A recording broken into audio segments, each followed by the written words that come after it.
कि आजकल अगर आदमी रोटी, चावल, आलू, केला कम ग्रहण करे तो उसके शरीर में अनावश्यक बॉडी में चर्बी नहीं जमा होगी उसके शरीर में। खास प्रकार के अनाज की खोज की, उसका नाम मैंने रखा है पापोनी।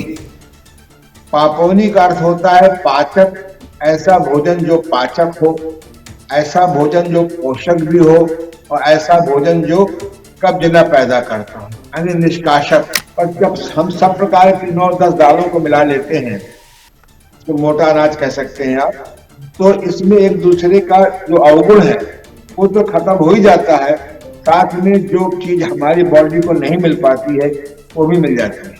भोजन आपका कितना भी अच्छा हो, पर खरी भूख में ही खाइए।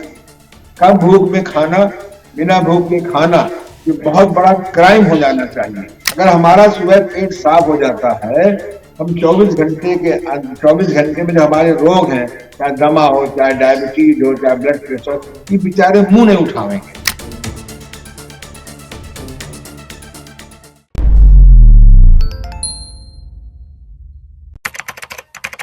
नमस्कार, D5 चैनल हिंदी देख रहे दर्शकों का मैं वंदना स्वागत करती हूं। आज एक बार फिर हम जुड़े हैं वरिष्ठ नेचुरोपैथ डॉक्टर ओम प्रकाश आनंद जी से, जो कि वरिष्ठ प्राकृतिक चिकित्सक हैं। डॉक्टर ओम प्रकाश आनंद, आपका बहुत बहुत स्वागत है हमारे इस प्रोग्राम में। मेरा भी नमस्कार। डॉक्टर आनंद, आजकल मोटे अनाज की चर्चा हर कोई कर रहा है, खास तौर से मिलेट्स की चर्चा हर कोई कर रहा है और 5 मिलेट्स खाने को हर कोई बोल रहा है। लेकिन ये कई वर्षों पहले भी होता था, हमारे यहाँ मोटा अनाज ही खाया जाता था। लेकिन अब रोटी पे भी ज़्यादा जोर दिया जा रहा है, रोटी लोग ज़्यादा पसंद करते हैं। तो कौन सा बेहतर है, मोटा अनाज खाना या रोटी खाना? आज हम इसी पे चर्चा करेंगे। आप हमें बताएं कि रोटी खाना क्यों ठीक नहीं है, मोटा अनाज खाना क्यों उचित है? नमस्कार, मैं डॉक्टर ओम प्रकाश आनंद। अपनी बात कहने के पहले मैं अपने गुरुदेव स्वामी देवमूर्ति जी को प्रणाम करना चाहता हूं, जो मेरे योग के असली गुरु हैं। आज से 50 साल पूर्व उनकी मेरी भेंट हुई थी और मैं उनके साथ रहता था। तो वो कहते थे कि आजकल अगर आदमी रोटी, चावल, आलू, केला कम ग्रहण करे तो उसके शरीर में अनावश्यक बॉडी में चर्बी नहीं जमा होगी उसके शरीर में। और उन्होंने खास प्रकार के अनाज की खोज की, उसका नाम मैंने रखा है पापोनी। पापोनी का अर्थ होता है पाचक, ऐसा भोजन जो पाचक हो, ऐसा भोजन जो पोषक भी हो और ऐसा भोजन जो कब्ज न पैदा करता हो, यानी निष्काशक। तो आजकल बड़ी चर्चा है मोटे अनाज खाने की। मुझे याद है कि जब मैं छोटा था, हमारे गांव में गेहूं बहुत कम पैदा होता था, चना अधिक पैदा होता था। तो मेरे गुरुदेव ने कहा कि ये जो चना है ये प्रोटीन तत्व है। शरीर में 7 भोजन को हम 7 भागों में बांट लेते हैं। पहला कार्बोहाइड्रेट, दूसरा प्रोटीन, तीसरा फैट, चौथा मिनरल्स, पांचवा विटामिन्स, छठवां फुजला और 7वां वाटर, पानी। तो होता क्या है कि हम जब कार्बोहाइड्रेट लेते हैं, गेहूं की रोटी लेते हैं, चावल लेते हैं, आलू लेते हैं, केला लेते हैं, तो प्रायः कितना भी भाषण सुनकर आइए, भोजन खूब चबा चबा कर खाइए, पर चबाना संभव नहीं हो पाता। और जब कार्बोहाइड्रेट में या गेहूं, चावल, आलू, केला में जो मुंह में रस निकलता है, लाला रस निकलता है, ये अगर नहीं मिलता है तो फिर भोजन पचता नहीं। लेकिन जब हम मोटा अनाज लेते हैं, आजकल मोटे अनाज में 3-4 अनाजों की चर्चा होती है, लेकिन जितने भी दालें हैं ये सब वास्तव मोटे अनाज में। अगर आप बाजार जाएं तो मूंग मसूर, मोठ, उड़द, मटर, चना, मूंगफली, सोयाबीन, राजमा। ये 9 प्रकार के अनाज हैं, ये 9 प्रकार की दालें हैं, प्रोटीन प्रधान भोजन है। जब हम इस प्रकार के बाजार से इनको इक्वल मात्रा में ले लेते हैं, पुनः समझ लें, मेरे गुरुदेव कहते थे कि सब मोटे अनाज में आते हैं। नंबर 1 मूंग, नंबर 2 मसूर, नंबर 3 मोठ, नंबर 4 उड़द, नंबर 4 मटर, फिर चना, मूंगफली, सोयाबीन, राजमा। वो कहा करते थे कि अगर एक अनाज में कोई कमी होती है तो परमात्मा ने, ब्रह्मा ने दूसरा अनाज बनाया। जब उसको दूसरा अनाज में कमी नजर आई तो तीसरा अनाज बनाया। इस प्रकार से हम 9 अनाज बनाते हैं, लेते हैं। इनमें 8 प्रकार के एमिनो एसिड्स जो बॉडी के स्वास्थ्य के लिए बहुत जरूरी है, वो हमें मिल जाते हैं। तो हम लोग क्या करते हैं, इसका नाम जो पापोनी रखा गया है, मैं पिछले 50 सालों से अपने रोगियों को अपवाद छोड़ करके एक समय पापोनी ही खिलाता था और खिलाता हूं और खिलाऊंगा आगे। इसमें क्या करते हैं, जब बाजार से हम सामान ले आते हैं इक्वल मात्रा में, बराबर मात्रा में, जैसे हम 100 ग्राम लेंगे, ये 9 चीजें 900 ग्राम हो गई। अब इसमें हम 100 ग्राम गेहूं और मिला दें। अभी तक हम लोग गेहूं, चावल, आलू ज्यादा खाते थे और दालें कम खाते थे, लेकिन अब हम क्या करेंगे, ये 9 चीजें हम बाजार से ले आएंगे और 10वीं चीज जो गेहूं है, ये भी 100 ग्राम ही लेंगे। अर्थात हमारे गुरुदेव द्वारा अन्वेषित या प्राचीन मोटा अनाज 9 हिस्सा हुआ और गेहूं 1 हिस्सा हुआ। इसको हम लोग रात को मान लीजिए बाजार से हम 1 किलो ले आए, तो इसमें अगर हमने 100 ग्राम रात को भिगो देंगे तो सवेरे 200 ग्राम हो जाएगा भीग करके।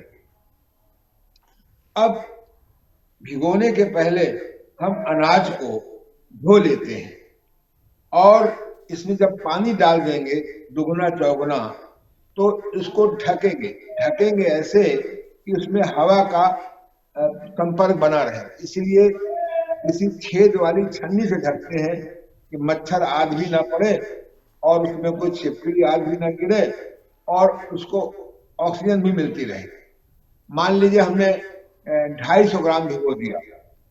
अब 250 ग्राम भिगोएंगे, ये 5 आदमी के लिए पर्याप्त है। यानी 250 ग्राम को जब भिगो देते हैं रात को, ये 500 ग्राम हो जाता है।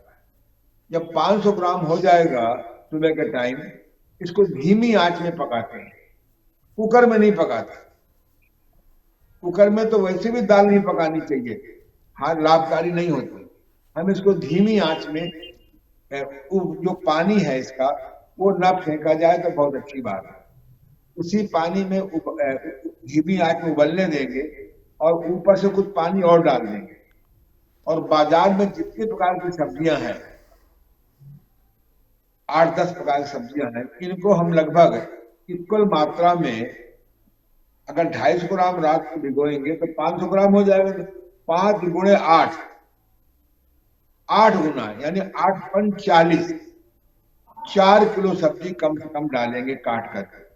सब्जियों में कोई निश्चित नहीं है, जो सब्जियां बाजार में है 8-10 प्रकार की सब ले सकते हैं और इनको हम इसमें डाल देते थे। उबलते हुए पानी जो उबल रहा है हमारी पापोनी, या 9 प्रकार के मोटा अनाज और 1 प्रकार का गेहूं, उसमें धीमी आंच में पकने देते हैं और थोड़ी देर में सब प्रकार के मसाला, जीरा, हल्दी, धनिया, तेज पत्ता, काली मिर्च जो भी हैं, उनको हम उसमें डाल देते हैं।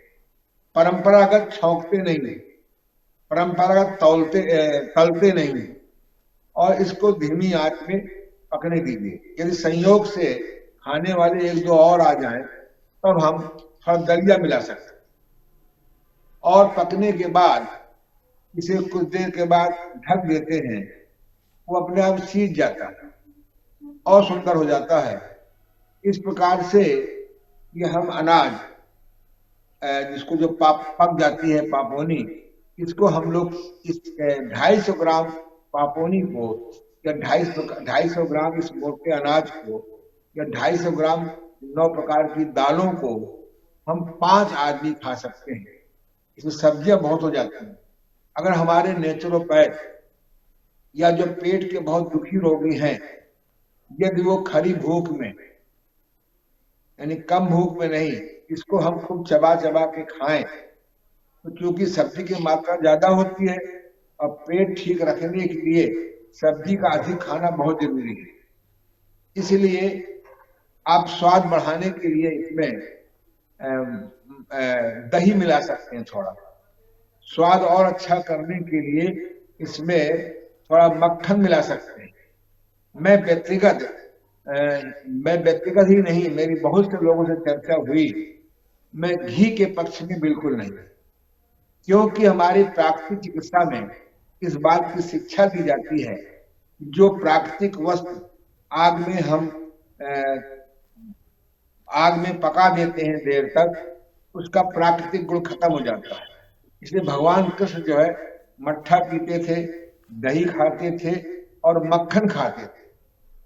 उनके जो है घी खाने का कहीं वर्णन नहीं मिलता। मैंने व्यक्तिगत तौर से देखा है कि अगर हमारे देश में घी लोग बंद कर दे खाना या कम से कम कर दें, तो हृदय के रोगों से तो बचेंगे ही, कि जो घी आसमान रेट पे चला गया है ये भी नीचे हो जाए, और जो घी की उत्पत्ति कम होती है तो स्वाभाविक लोग मिलावट कम कर देंगे। इसलिए ये आप प्रयोग करके देखिए। इसका नाम है पापोनी।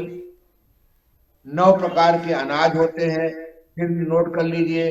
मूंग, मसूर, मोठ, उड़द, मटर, चना, मूंगफली, सोयाबीन, राजमा, अल्प मात्रा में गेहूं। इस प्रकार से यदि हम अपने, और रोगियों को, अगर रोगी का पेट बहुत खराब रहता हो तो हम सब्जियों को 8 गुना बढ़ा सकते हैं। कि सब्जी ज्यादा जाएगी और अन्न कम जाएगा, अनाज कम जाएगा, दालें कम जाएंगी, मोटा अनाज कम जाएगा, तो हमारा स्वास्थ्य भी ठीक रहेगा, पाचन भी ठीक रहेगा। इस प्रकार से आप इस पापोनी को रात को भिगो दीजिए, सवेरे कपड़े में बांध दीजिए, तो अंकुर निकल आएगा 2 दिन में। अगर हम जोड़ा बना लें, अगर अंकुरित पापोनी करके खाएं तो और पाचक हो जाएगा। मुझे याद है, एक मेरे पास रोगी आता था, वो उसका वजन 32 किलो था, तो बहुत दुखी था। तो मैंने उसको अपने आप भर्ती कर लिया और उसको मैंने नेति, बस्ती, कुंजर, घर्षण स्नान, तेल मालिश आज तक कायाकल्प किया और उसके मन को भय को मिटाया। सुबह के टाइम मैं उसको सलाद देता था, गाजर, मूली, सलजम, चुकंदर का। दोपहर में उसको जो है मैं 5 प्रकार के फल या 4 प्रकार के फल या मोनो फ्रूट देता था, और रात को मैंने उसको यही पापोनी खिलाता था। और उसका वजन 1 साल में लगभग 48 किलो हो गया। खूब अच्छा स्वास्थ्य हो गया। फिर मैंने देखा कि अगर हम मोटा अनाज लेते हैं, आजकल मोटा अनाज के नाम से 2, 3, 4 बाजरा आदि का है। अगर आप चाहें तो बाजरा भी भिगो सकते हैं 100 ग्राम लेकर के, और भी चीज ले सकते हैं। और नहीं भी बाजरा मिले, क्योंकि मेरा एक अपना बहुत तजुर्बा है कि जिस चीज को आदमी प्रचारात्मक ढंग से खाने लगता है, उसका रेट गरीबों के लिए आउट ऑफ डेट हो जाता है। यानी ये बाजरा का सभी लोग खाने लगेंगे, बेचारे गरीब को तो बाजरा मिलेगा नहीं। लेकिन ये मूंग, मसूर, मोठ, उड़द, मटर, चना, मूंगफली, सोयाबीन, राजमा, ये कभी नहीं घटेंगे। तो मेरा ऐसा विश्वास है, अगर आप चाहें तो बिना उबाले भी खा सकते हैं। अंकुर करके आप उसमें नींबू मिला लीजिए, नमक मिलाइए, नमक में सेंधा नमक मिलाएंगे, सफेद नमक नहीं, और उसमें धनिया मिला दीजिए, अदरक मिला दीजिए और खूब चबा चबा के खाइए। जो लोग स्प्राउट लेते हैं, अगर ये 9 प्रकार के अनाजों को स्प्राउट करके खाएं, चाहे स्प्राउट करके पापोनी बनाएं, तो मेरा विश्वास है कि उनका स्वास्थ्य भी अच्छा रहेगा। और चारों प्रकार के एमिनो एसिड्स जो एक प्रकार के दाल में नहीं मिलते, और खाने में भी बहुत स्वादिष्ट हो जाता है। अब कोई आदमी मूंग से चिढ़ जाता है, कोई मसूर से चिढ़ा है, कोई अरहर की दाल में दोष देख रहा है, कोई कोई जो है मूंगफली, मतलब हर आदमी कोई ना कोई धारणा बनाए। पर जब हम सब प्रकार की 9-10 दालों को मिला लेते हैं, तो मोटा अनाज कह सकते हैं आप, तो इसमें एक दूसरे का जो अवगुण है वो तो खत्म हो ही जाता है, साथ में जो चीज हमारी बॉडी को नहीं मिल पाती है वो भी मिल जाती है। इस प्रकार जब खड़ा अनाज हम प्रयोग करते हैं तो उसमें खुजला भी मिल जाता है। और जब हम सब्जी की मात्रा 4 गुनी 8 गुनी रख देते हैं तो हमारे पास पर्याप्त सब्जी पहुंच जाती है। इस प्रकार से आप ये पापोनी खाइए और बिगड़ा स्वास्थ्य बनाने में सहायता लीजिए। तो एक बात बता दूं मैं आपको चलते चलते, पापोनी इतनी स्वादिष्ट होती है कि लोग प्रायः दुगना चौगना खा लेते हैं। ये भी नुकसानदेह है। भोजन आपका कितना भी अच्छा हो, पर खरी भूख में ही खाइए। कम भूख में खाना, बिना भूख के खाना, ये बहुत बड़ा क्राइम हो जाना चाहिए। चबा के खाएंगे, इसको अगर आप चबाना पड़ेगा। अगर चबा के नहीं भी खाते हैं तो प्रोटीन जो है आमाशय में हजम होती है, पर मैं चबाने के पक्ष में हूँ। तो खड़ी भूख में खाना, चबा के खाना, इसको भरपेट भी खा लेंगे तो 1 घंटे के बाद लगेगा कि हमारा पेट खाली हो गया है। ऐसे टाइम पर आप शहद पानी ले लीजिए, गरी का पानी ले लीजिए। मैं आपसे, मेरे पिछले 50 वर्षों का अनुभव है कि जिन रोगियों ने इस प्रकार के 9 प्रकार के दालें, बाजरे मिला लीजिए और एक अनुपात में गेहूं का अनुपात, गेहूं ना भी मिलाए तो कोई दिक्कत नहीं है। इस प्रकार से पापोनी बनाकर आप खाइए, बहुत स्वादिष्ट है। दही मिला लीजिए। और मैं फिर चलते चलते कह रहा हूं कि घी से हाथ जोड़िए। खाना हो तो मक्खन खाइए, दूध से हाथ जोड़िए। खाना हो तो मट्ठा लीजिए। तो इस प्रकार से अगर एक टाइम बीमार व्यक्ति पापोनी खाएगा या इस प्रकार के हमारे गुरुदेव द्वारा निकाले मोटे अनाज को खाएगा, खुद सब्जी डालकर खाएगा, तो निश्चित रूप से उसका स्वास्थ्य बहुत अच्छा हो जाएगा। और जो आने वाले समय में इस प्रकार से हाथ धो के हमारी सरकार और हमारी जनता पड़ गई है, मोटा अनाज खाओ, मोटा अनाज खाओ, कि इतना महंगा हो जाएगा कि बेचारा गरीब आदमी के पास पहुंच नहीं पाएगा। लेकिन इन 9 चीजों को जब हम बाजार से लेंगे, ये समानता सब जगह पैदा होगी। तो आइए, जो मेरे गुरुदेव स्वामी देवमूर्ति जी ने जो मुझे ज्ञान दिया वो मैंने आपके सामने प्रस्तुत किया। आप भी पापोनी खाइए, स्वास्थ्य बनाइए और कब्ज मिटाइए। धन्यवाद। आज इतना ही। डॉक्टर आनंद, एक चीज और बताइए कि इससे कौन कौन सी बीमारियां दूर होती हैं? देखिए, प्राकृतिक चिकित्सा में मेरा दावा है कि आने वाले 5 सालों में प्राकृतिक चिकित्सा जन जन में पहुंच जाएगी। प्राकृतिक चिकित्सा में हम लोग बीमारी को अलग अलग मानते ही नहीं। हम लोग ये मानते हैं कि बीमारी कुछ नहीं होती। हमारे आहार विहार विचार व्यवहार और ये दमनात्मक उपचार की वजह से बीमारियां हो जाती हैं। कान में विकार जमा हो गया तो कान का रोग, आंख में बीमारी तो आंख का रोग, दिमाग में कूड़ा जमा हो गया तो दिमाग का रोग, हृदय में कूड़ा जमा हो गया तो कूड़े का रोग, पेट में जमा हो गया तो पेट। नाम हम लोगों ने रखे हैं। इसका उद्देश्य एक ही है कि जिस प्रकार का हम भोजन लेते हैं उसमें 8 प्रकार के एमिनो एसिड्स नहीं पहुंचते हैं तो कोई ना कोई डेफिशिएंसी हो जाती है। दूसरी बात, जब हम जिंदा भोजन करेंगे, छिलके वाला भोजन करेंगे, उसको तलेंगे नहीं, उसको भूंजेंगे नहीं, उसको कल्हारेंगे नहीं, तो पूरा मरता नहीं। और जब मुर्दा भोजन नहीं करेंगे या कम से कम मरा भोजन करेंगे तो कम से कम मरेंगे। हाँ, इस भोजन से जहाँ डेफिशिएंसी ऑफ द प्रोटीन पूरी होती है, वहीं पर सब्जी अधिक पड़ने के कारण, खुजला होने के कारण हमारा पेट साफ रहता है। और हमारे राजू श्रीवास्तव जो कानपुर के ही थे, जिनका शरीर नहीं रहा, वो कहते थे, उसको मैंने सुधार कर दिया है। सुबह सुबह पेट सफा तो 24 घंटे के लिए रोग दफा। अगर हमारा सुबह पेट साफ हो जाता है हम 24 घंटे में जो हमारे रोग हैं, चाहे दमा हो, चाहे डायबिटीज हो, चाहे ब्लड प्रेशर, ये बेचारे मुंह नहीं उठावेंगे। तो किस बीमारी में खाएं? अगर आपका वजन कम है तो वजन मेंटेन होगा, अगर वजन अधिक है तो वजन घटेगा। प्रोटीन से वजन नहीं बढ़ता है, वजन बढ़ता है कार्बोहाइड्रेट से, गेहूं से और मक्खन से वजन नहीं बढ़ता है, वजन बढ़ता है घी से, क्योंकि घी विकार है। तो पेट ठीक रखने के लिए, deficiency of the amino acids के लिए, सब प्रकार के फुजले के अभाव के लिए, जब हमारा पेट ठीक होगा तो हर रोग, पेट और टेंशन, अगर हम दो को मैनेजमेंट कर लें तो बीमारियां देर में आएंगी या नहीं आएंगी। डॉक्टर आनंद, बेहतरीन जानकारी देने के लिए आपका बहुत बहुत धन्यवाद। मेरा भी नमस्कार, आपको भी धन्यवाद, आपके सारे श्रोताओं को धन्यवाद। अगले एपिसोड में आपसे फिर मुलाकात होगी, तब तक के लिए नमस्कार।